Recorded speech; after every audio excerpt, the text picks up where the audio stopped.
나눌 말씀은 마태복음 28장 18절에서 20절입니다. 함께 읽겠습니다. 예수께서 나와 말씀하여 이르시되 하늘과 땅의 모든 권세를 내게 주셨으니 그러므로 너희는 가서 모든 민족을 제자로 삼아 아버지와 아들과 성령의 이름으로 세례를 베풀고 내가 너희에게 분부한 모든 것을 가르쳐 지키게 하라. 볼지어다 내가 세상 끝날까지 너희와 항상 함께 있으리라 하시니라. 아멘. 저희가 알 수도 있고 모를 수도 있지만 사실은 지금 시리즈로 설교를 하고 있어요. 첫 번째는 그리스도의 고난에 대해서, 물론 그 고난에 대해서만도 뭐 한참을 얘기할 것도 많고 또 들어야 될 내용도 많지만 짧게 한 주씩 짚어가고 있습니다. 그리스도의 고난과 부활과 또 복음에 대해서, 그리고 마지막으로는 이 복음이 모든 민족에게 증언될 것이 기록되었으니 그것이 바로 성경 말씀이라고 예수님이 정리를 해주셨죠. 그래서 오늘은 그 선교에 대해서 좀 얘기를 나누려고 합니다. 물론 선교에 대해서도 주제가 굉장히 광범위하고 또 제가 과거에 배웠던 선교와 지금의 선교는 양상이 굉장히 달라요. 제가 배웠을 때만 해도 제가 신대원은 01학번이거든요. 벌써 24년 전이에요. 24년 전에 제가 신대원을 갔고, 그때 나온 내용들은 사실은 지난 30년 전에 나왔던 얘기들이 이제 선교학으로 이제 정리가 된 거죠. 과거를 이제 유추해보고 어떤 식으로 선교를 했고 해야 된다 이런 건데, 사실은 지금도 많은 선교사님들이 가지고 있는 선교관은 한 4, 50년 전 이야기가 많아요. 그때는 스마트폰도 없었고, 그때는 이렇게 화상으로 뭘 한다는 것도 없었고, 그때는 이렇게 비행기를 타고 이렇게 자유롭게 왕래하던 시절도 아닌 시절에 있던 선교 전략들이 이제 많이 개발이 됐고 그게 전달을 되다 보니까 지금은 굉장히 다른 시대가 됐는데도 불구하고 여전히 이제 옛날 것을 답습하는 그런 면도 있습니다. 근데 오늘은 제가 뭐 선교 전략이나 전술에 대한 얘기를 할 건 아니고 우리가 선교에 대해서 알아야 될 하나님의 말씀을 좀 얘기하려고 합니다. 사도 바울 때만 하더라도 우리가 가지고 있는 선교하면 떠오르는 선교사님들이 하는 일, 선교사님들이 하는 일은 우리가 뭐가 생각날까요? 한국 분들은 제가 물어봤더니 주로 이제 교회를 건축하는 거, 또는 학교나 병원을 세우는 거, 유치원을 세우는 거, 이런 쪽에 대한 그림이 많습니다. 근데 사도 바울 시대에는 그런 거 하나도 한 적이 없어요. 그러니까 시대가 바뀌는 거죠. 그래서 건물을 짓고 뭐 교회나 학교나 병원을 짓는 것이 잘못됐다는 얘기가 아니라 그만큼 시대에 따라서 이제 많이 달라지지만 달라지지 않는 것들은 우리가 늘 배워야 되고 꼭 우리가 알고 있어야 됩니다. 그래야 달라지는 것들을 우리가 적용할 수가 있어요. 우리가 선교하라고 하면은 한자로 되다 보니까 이게 중국에서 한자어로 번역이 돼서 건너오다 보니까 이게 참 어려운 거죠. 어렵고 조선시대 때의 선교사님들이 커피를 소개해 주셨는데 그거를 한국에서는 가베라고 한자어로 썼어요. 가베. 그래서 가베라는 카페가 몇 개 있습니다. 지금도. 근데 그게 다 중국에서 넘어오기 때문에 중국에서 가베라고 써서 그렇게 표현을 했기 때문에 그냥 가베로 정착이 되는 거죠. 근데 선교도 마찬가지입니다. 중국에서 선교라고 그냥 번역을 해버리는 바람에 한자어로 그냥 들어왔고, 그러다 보니까 널리 종교를 가르치고 전파하다 이제 이런 뜻이 돼버렸는데, 사실 선교라고 번역된 단어는 그렇게 번역하면 굉장히 이상한 단어입니다. 왜냐하면 미션이라는 단어이기 때문에. 미션이라는 단어는 그 임무 또는 책무 또는 내가 이뤄야 될, 목숨을 걸고 이뤄야 될 어떤 그 군사적인 용어로서의 임무를 얘기하는 것인데, 이게 선교라고 그냥 번역이 돼버려서 우리가 좀 오해가 좀 많이 있습니다. 예수님도 이 땅에 보내심을 받았고, 예수님이 그냥 자기 발로 걸어오신 거 아니죠. 자기가 물론 원해서 오셨긴 했지만, 성경에서는 예수님도 보내심을 받았다라고 표현을 합니다. 그래서 예수님도 이 땅에 모종의 미션을 가지고 오셨지, 와서 되는 대로 살다가 보니까 밟히는 대로 또 닥치는 대로 좋은 일 하다가 가신 건 아니에요. 분명히 목적이 있었고 그걸 완수하시고서는 가셨습니다. 그러니까 완수하고 여기 남아있는 거는 말이 안 돼요. 미션이라는 것은 어떤 지역을 점령한다. 점령하면 끝나는 겁니다, 미션이. 근데 점령하고 거기를 계속 있는다. 그런 미션은 좀 없어요. 그래서 미션이라고 얘기한다면 내가 거기서 영원히 뭘 하는 개념이 아니라 내가 도달해야 되는 것이고 도달하고 나면 나는 이제 인생에 끝나는 거죠. 그래서 이거를 미션이라는 말을 다르게 표현한다면 부르심이라고 표현할 수도 있을 것 같습니다. 예수님은 어떻게 오셨냐면 인간이 되셨어요. 우리가 복음의 내용에 대해서 얘기할 때 인간의 문제는 죄인으로 태어나서 저주 아래 살다가 죽어서 지옥 가는 거. 요 세 가지 문제로. 그리고 이걸 해결 못하기 때문에 예수님이 인간이 되셨고 저주를 다 받으셨고 우리 대신 죽으셨죠. 그리고 이제는 우리가 죄인으로 태어났던 우리가 다시 의인으로 다시 태어나고 저주 아래 살던 우리가 축복 아래 살게 되고 이제 죽어서 지옥 가는 게 아니라 살아서 천국 가는 사람으로 바뀐 겁니다. 근데 예수님이 이거를 다 겪으셨어요. 그러면서 예수님이 문화적인 것에 대해서는 어떤 것도 우리에게 가르친 게 없습니다. 희한하죠? 예수님이 위생에 대해서 몰랐을까? 예수님이 그 미생물에 대해서 몰랐을까? 예수님이 혈액형에 대해서 이 항원 항체 반응에 대해서 모르셨을까? 예수님은 그거 안 하셨어요. 이제 우리 이제 다음 달에 출산을 하게 되는데 예전에 출산하면은 목숨 걸고 하는 거죠. 왜? 절반은 죽으니까. 그러니까 산모가 절반이 죽는 게 아니라 애가 절반은 죽어요. 저희 외할머니도 살아계실 때 자녀가 그러면서 몇이야? 다섯을 키우셨거든요. 낳은 건 한 10 낳으셨대. 근데 반은 죽었어. 그러시더라고요. 그때가 뭐 옛날도 아니고 6.25 전쟁 막 발발할 시점에 지금부터 한 80년 전 그때 이제 아기를 낳아도 절반은 죽었습니다. 그 더 옛날에는 뭐 그렇죠. 그럼 우리 입장에서는 예수님은 출산할 때 위생이 얼마나 중요하고 이것만 이렇게 하면 많은 사람이 살 수 있을 것 같은데 근데 예수님이 그거 하셨나? 안 하셨어요. 예수님이 원자력의 원리에 대해서 알고 계셨을까? 전기기관은 적어도 알고 계시지 않았을까? 전기에 대해서 알고 계시지 않았을까? 근데 그거를 가르친 게 하나도 없습니다. 그거를 그냥 당연하다고 생각하는데 근데 우리가 선교사로 가면은 자꾸 새로운 걸 가르치려고 해요.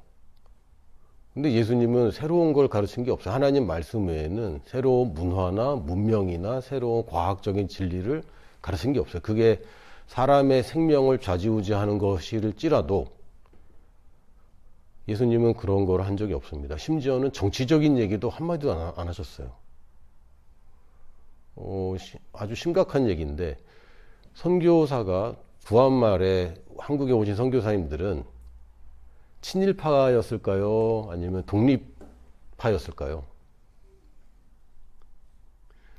독립은 많이 하셨지 않아요? 그렇죠. 근데 그분들만 기억하죠. 그래서 친일파가 있었을까? 있었을 수도 있습니다. 왜? 일본에서 건너오신 분들도 꽤 많았거든요.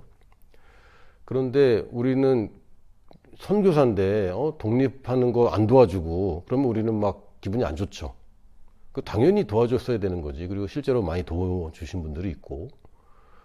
근데 선교사들은 우리가 대상으로 하는 민족을 사랑하면 이 민족이 독립운동하는 것을 굉장히 지지해야 된다고 생각을 합니다. 그게 당연하다고 생각해요. 그래서 그 이스라엘에 계신 선교사님들도 파가 딱 나눠져 있어요. 친이스라엘파와 친팔레스타인파. 그러니까 자기가 섬기는 사람들이 누구냐에 따라서 굉장히 정치적인 색깔이 다릅니다. 그 둘이 두면 싸워요. 왜? 그건 자기 사명으로 알고 너무 사랑하기 때문에. 근데 예수님이 이스라엘을 사랑하셨을까? 엄청 사랑하셨을 것 같은데. 내가 라오스 사람 사랑하는 것보다는 훨씬 더 사랑했을 거고. 근데 예수님은 이스라엘을 괴롭히는 로마에 대해서 한마디도 안 하셨어요. 심지어는 세금 얘기 때문에 막 굉장히 괴로웠는데 이해가 되십니까? 세리와 창기가 같은 수준에서 욕먹는 게? 지금으로 따지면 국세청 다니시는 분들하고 창녀하고 같이 욕을 먹는 건 말이 안 되잖아요. 근데 왜 그렇습니까? 그때 로마의 앞잡이로 사람들의 돈을 뺏어서 로마에 갖다 바치는 사람이 세리였기 때문에. 근데 그 사람들을 제자로 받아들였어요. 그래도 되나? 만약에 제가 선교단체를 갖고 있는데 선교단체에서 후보생이 왔는데 알고 봤더니 친일파 후손이야. 선교사로 받아들여야 됩니까? 안 받아들여야 됩니까? 조금 갈등할 것 같아요. 근데 예수님은 그런 게 없어요. 심지어는 세금 내야 됩니까? 안 내야 됩니까? 라고 얘기할 때, 야, 동전 가져와 봐라. 누가 있냐? 황제가 있습니다. 황제의 것은 황제에게, 하나님 것은 하나님께 바쳐라. 그래서 세금 내란 얘기죠. 너무 친일파인데? 예수님은 그게 목적이 아니었습니다. 예수님의 미션은 뭡니까? 사람들을 구원하기 위해서 십자가에 지고 부활하는 것이 목적이었고, 그것을 위해서 계몽하신 것이 아니라 당시 인류가 가지고 있는 문화 그대로를 그냥 얻으셨습니다. 거기에 적응을 해버리셨어요. 전 너무나도 참 죄송한 게 예수님도 그 푸세식 화장실을 쓰셨을 거란 말이야. 그리고 그 당시 하수도가 제대로 안 돼 있었겠죠. 그러니까 그 위생 상태. 막 우리가 막 동남아나 이런 데나 막 그 인도 같은 데 가서 막 길거리에서 막 파는 거 보면 막 그 손으로 막 그 주물럭주물럭하고 양동이에 그냥 대충 씻어서 다시 주고 막 이런 거 보면 막 끔찍하잖아요. 근데 예수님도 그런 거 다 먹고 다 하셨단 말이죠. 너무너무 불편한데도. 근데 예수님이 그걸 계산하려고 하지는 않으셨어요. 예수님의 미션은 아주 한 곳으로만 정해져 있습니다. 그래서 그 미션을 위해서 성육신 하셨다고 하는데, 성육신이라는 것은 하나님이 신이 인간의 몸을 입었다라는 뜻이고, 좀 더 적용하자면 인간을 신의 위치로 끌어올리는 게 아니라 신이 인간의 위치로 내려온 것이고, 그래서 문화와 언어마저도 예수님이 다 배우셨습니다. 그리고 그 당시의 문화에 따라서 부모님을 잘 부양했고, 동생들을 잘 부양했고, 30살이 되어서야 사역을 시작하시고, 그 당시의 문화를 굉장히 존중하시죠. 그런 거 보면 우리 현대 선교에서 우리가 예수님처럼 당당하지 못한 부분이 있다라는 생각도 좀 하게 됩니다. 자꾸 다른 걸로 사람들의 마음을 사려고 하는 것이 아닌가, 그게 당연시 되는데, 예수님은 사람들 마음을 사려고 하는 거는 별로 없는 것 같아요. 저 같으면은 세리들하고는 안 만날 것 같아. 적어도 그 당시에 세리들하고는 딱 선을 그을 것 같아요. 심지어는 제가 지금 말하기가 좀 그런데, 지금 현재 그런 창녀들하고 제가 만난다. 굉장히 어려움에 처하지 않을까. 굉장히 많은 오해와 그 의심들을 하겠죠. 근데 예수님은 총각의 몸이었는데도 욕먹을 걸 각오하고 그렇게 하셨어요. 근데 그것은 예수님의 미션이 명확했기 때문입니다. 다른 걸 보지 않고 오직 미션만을 위해서 사셨습니다. 그리고 사역을 하신 것도 대부분 치유와 복음 전파를 하셨습니다. 복음 전파를 한 것이 더 중요한 것 같지만, 예수님이 하신 일들을 보면 늘 치유를 먼저 하고 그 다음에 복음 전파를 하신 걸 알 수 있고요. 그리고 그러나 이제 또 치유와 제자 사역과는 연관이 또 없어요. 예수님이 병 고쳐준 사람 중에서 제자가 된 사람은 또 아무도 없어요. 그래서 우리가 생각하는 예수님이 하셨던 일과 제자로 사는 것, 제자를 키우는 것은 굉장히 좀 구별되는 삶이 아닌가. 제자를 키우는 것은 좀 다른 시각으로 하신 것이 아닌가라고 생각이 됩니다. 그리고 결정적으로는 인간으로서 이 땅에 사시는 게 목적이 아니라 이 땅을 떠나시는 게 목적이었고, 그것을 우리가 대속이라고 합니다. 대신 모든 것을 지불하시는 일을 하셨습니다. 이게 예수님의 가장 큰 미션이었습니다. 죄와 저주와 죽음에 대해서 인류 대신 그것을 지불하셨고, 그러면서 남겨두신 것은 제자입니다.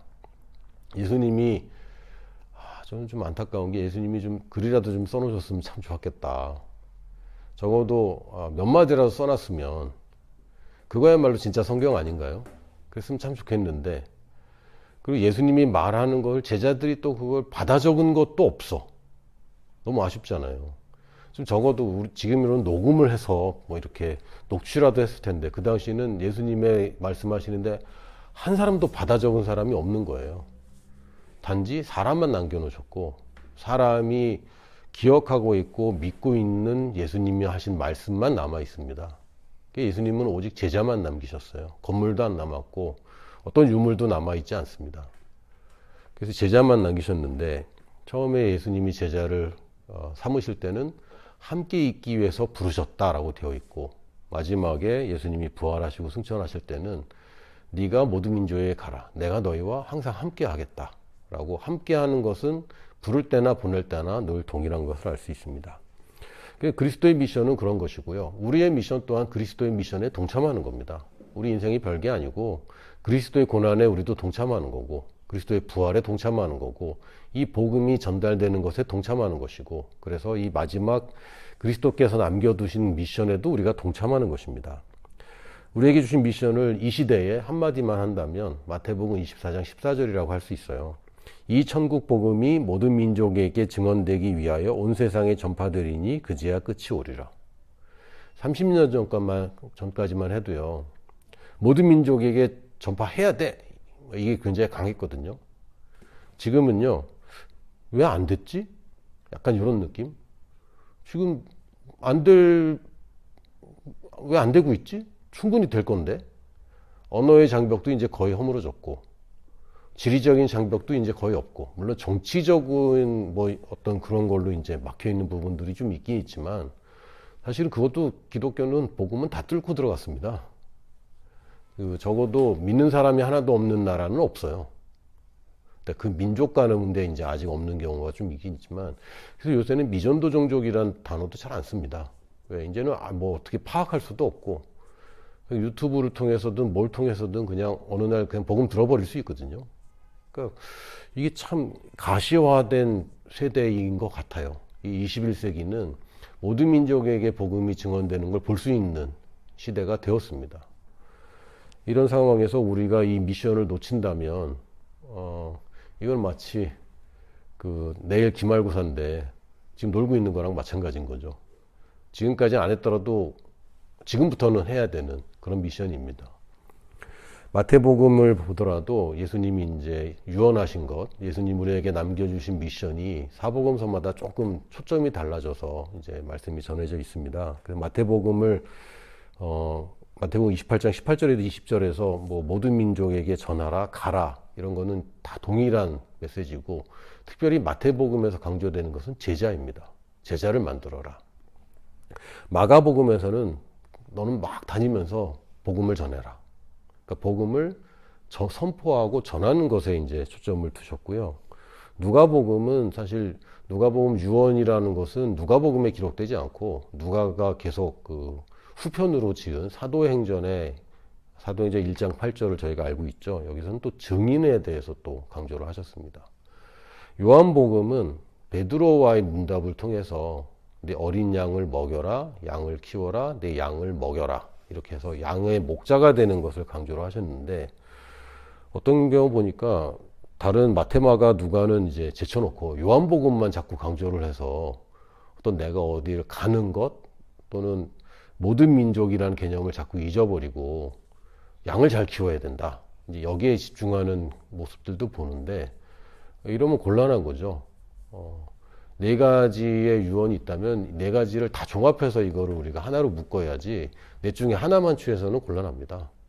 그래서 이 복음서가 다양한 것들도 다 의미가 있는 것 같아요. 그래서 여러 복음서를 보고 우리가 다 이거를 취해야 되는 것이고 적절하게 내가 원하는 것만 뽑아서 먹어서는 곤란합니다. 그래서 우리에게 주신 미션을 종합해 본다면 너는 가서 복음을 전하고 증인이 되고 목자로 잘 키워서 제자를 삼아라. 이렇게 이제 정리가 되겠어요. 이게 우리의 미션입니다. 근데 우리는 자꾸 미션을 하면 가는 것에 집중을 하는데 사실은 아까도 말씀드렸지만 예수님도 보냄을 받으셨고 우리도 보냄을 받는 것이지 가는 것은 보낸 후에 가는 것입니다. 그래서 보냄 받는 것이 가장 먼저인데 로마서 10장 13절에서 15절을 보면 아주 분명하게 써 있습니다. 누구든지 주의 이름을 부르는 자는 구원을 받으리라. 그런즉 그들이 믿지 아니하는 일을 어찌 부르리요? 듣지도 못한 일을 어찌 믿으리요? 전파하는 자가 없이 어찌 들으리요? 보내심을 받지 아니하였으면 어찌 전파하리요? 기록된 바 아름답도다 좋은 소식을 전하는 자들의 발이여함과 같으니라. 그러니까 우리는 자꾸 가서 전해야 돼라고 얘기하는데 이 바울 사도는 로마서 10장 15절에 보내심을 받지 아니하였으면 어찌 전파하리요? 못 전한다 라고 되어 있는 거예요.